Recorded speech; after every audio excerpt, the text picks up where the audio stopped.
Hi guys and welcome back. Well, we've got another classic gaming review for you. This time we're going to take a look at Diablo on the PlayStation.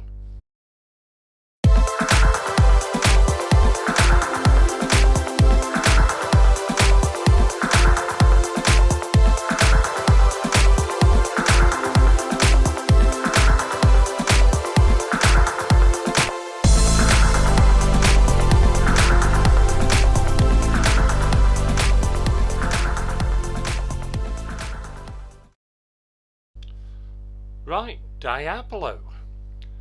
The game was developed by Blizzard North and was published by Blizzard Entertainment. It was also published by Electronic Arts for the PlayStation. The producer was Bill Roper, designer was David Brevik, Enrique Schaeffler, Max Schaeffler, Kenneth Williams, the programmer was David Brevik, artist, sorry if I get this wrong, but is that Michelo Okamura? Let's hope so. Writers was Chris Metzen, Bill Roper, Eric Sexton and Eric Schiffler. The composer was Matt, oh god, is that Yulman? It was made available for the Microsoft Windows, the classic Mac OS and the PlayStation.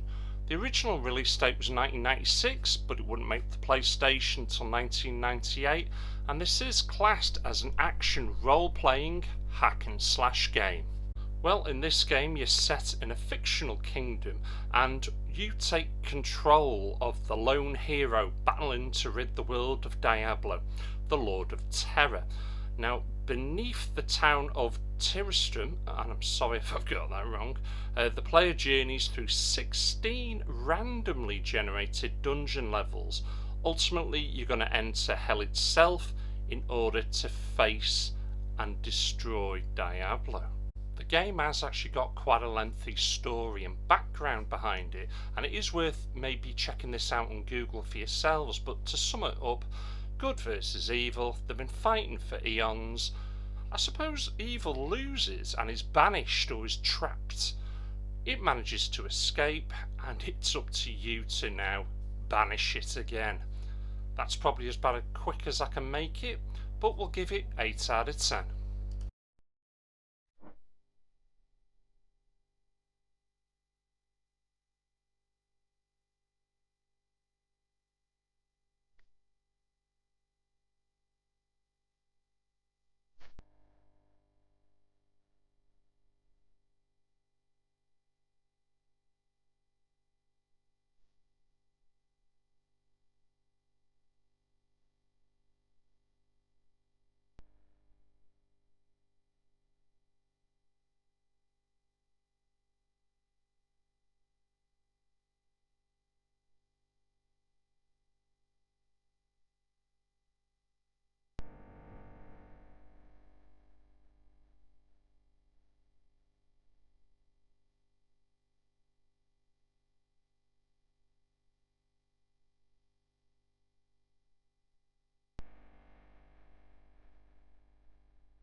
I don't have a spell ready.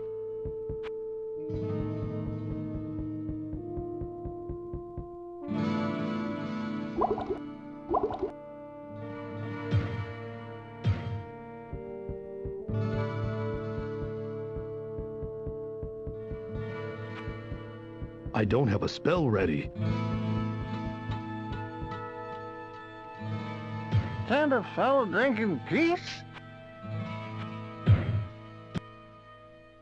Kane isn't what he says he is. Sure, he talks a good story. Some of them are real scary or funny. But I think he knows more than he knows he knows.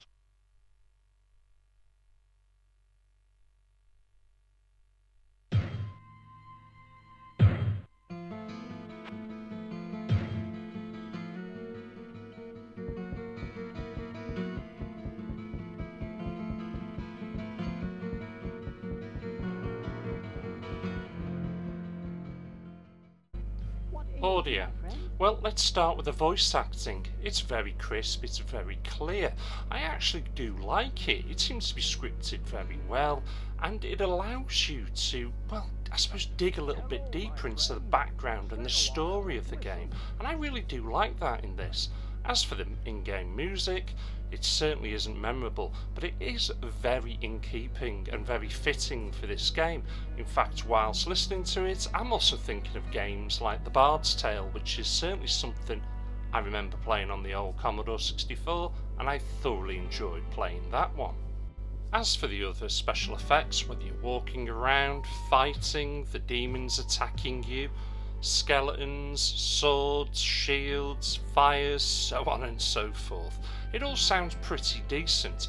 I know though really deep down I am missing out because the PC version would have been a hell of a lot better, but I've got no real qualms with this. It is what I expected and I'm more than happy with it. I'll give it 8 out of 10.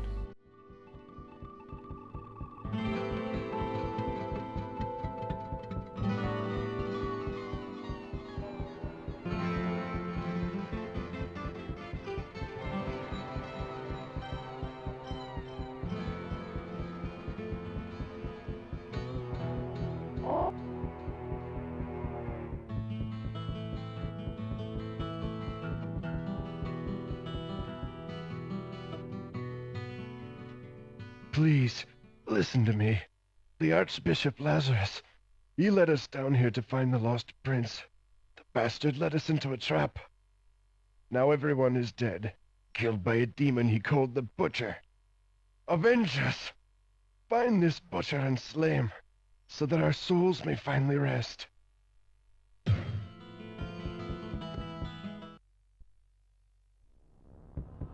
The sanctity of this place has been fouled.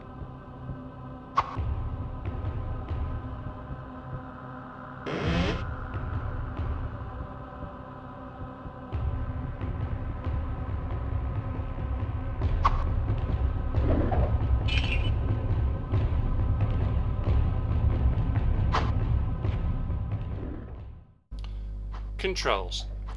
Well, I'd actually read somewhere that these controls on the PlayStation for this game are absolutely crap.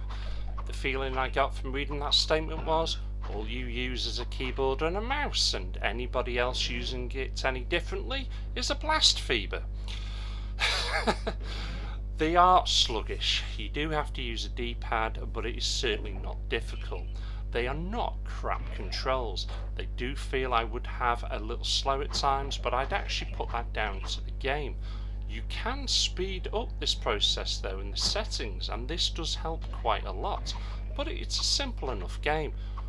For the most part, it's up, down, left and right to move your character, and well, just push a button and swing that sword and away you go. It's as easy as that, to be quite honest. It's not rocket science, but it's certainly not a crap controls, but I will have to concede they're not as good as I would have liked, and for that I am going to give it 7 out of 10.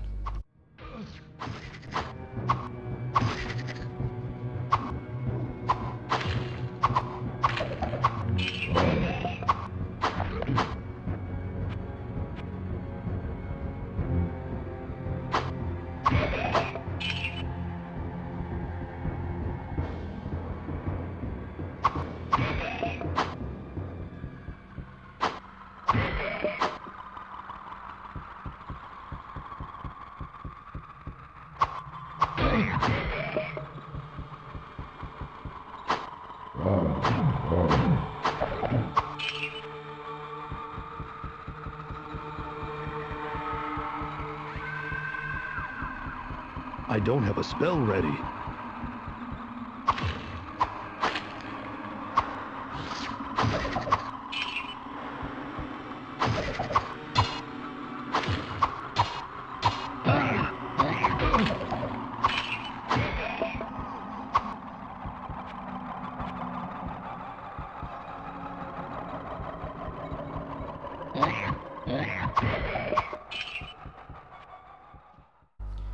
Graphics. Well, what you've got is tons of texture, tons of detail. The colours I think looks fantastic. The level of shading and the lighting looks fantastic in this game still.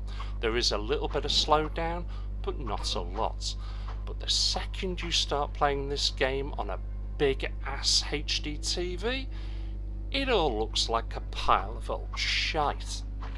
You're stretching the graphics that much that you're highlighting just about every imperfection the game has, and you are ruining it graphically. This is not me though telling you to rush out and buy yourselves a 14-inch TV, because it's not realistic, and that's not how we game today. We're not all gaming on small televisions anymore, we're gaming on big 55 4K HD televisions. That will ruin this game. It will ruin the graphics, but I've got to be realistic, and by today's standards it's gonna have to accept a 6 out of 10. But play it on a smaller television.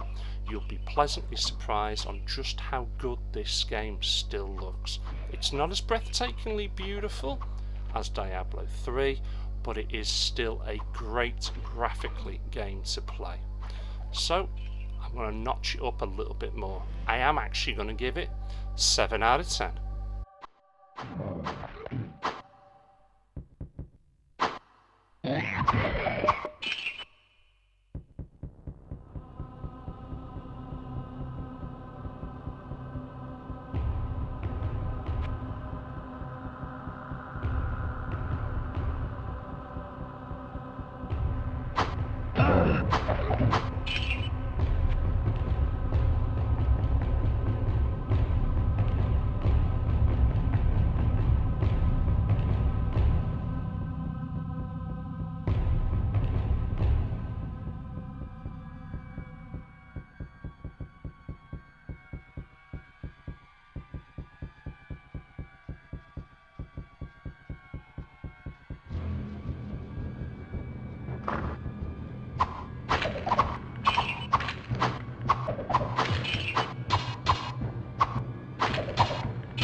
I don't have a spell ready.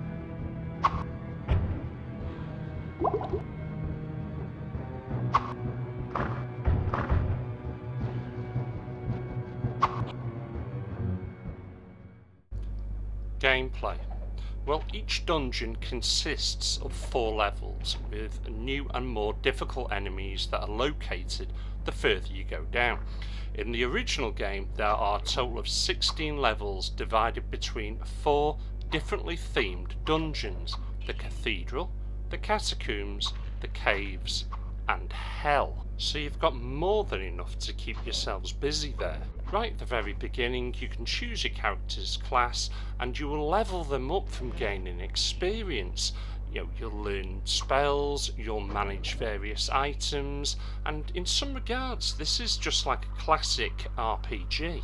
The gameplay is structured around monster-filled dungeons located obviously near the town of Tristram, and in the town there is no risk of monsters appearing, so you're quite safe there. One of the best aspects of this game is its replayability, and that is due to the randomly generated level layout, monsters and items, so it is highly unlikely you will ever play the same game twice. If you want to make it more challenging, you can also up the difficulty levels, so it's got more than enough going for it, this game. I'll give it 8 out of 10.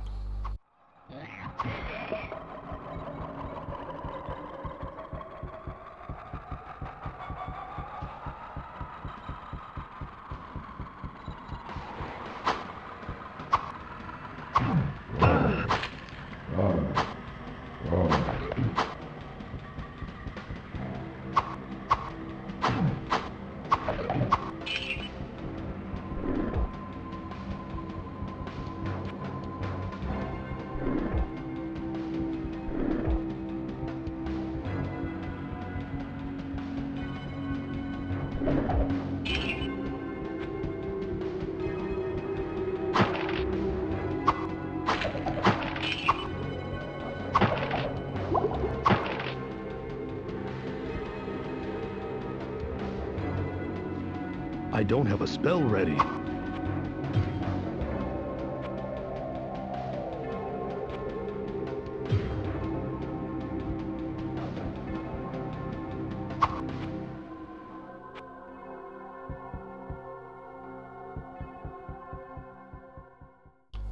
Overall, if you enjoy playing dungeon crawlers and you don't mind the graphics starting to look a little aged, then this is most certainly the game for you. Bear in mind this game is now 20 years old, and I could potentially sum this game up in one word: Marmite. You either love it or you hate it. I'm giving it 7.4 out of 10.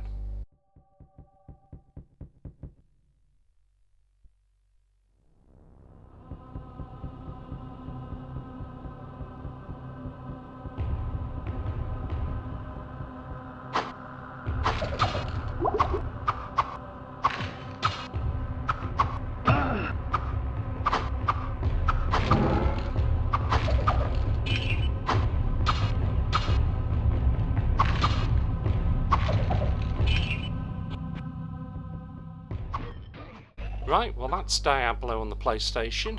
I'm aware certainly the PC version is going to look a lot better than this, and I don't know, has it aged just as bad? Why don't you drop me the comments, why don't you tell me? I've never seen or played the PC version, to be quite honest, so it would be interesting. Do you agree with my scores? Again, let me know, let's discuss, drop me some comments please.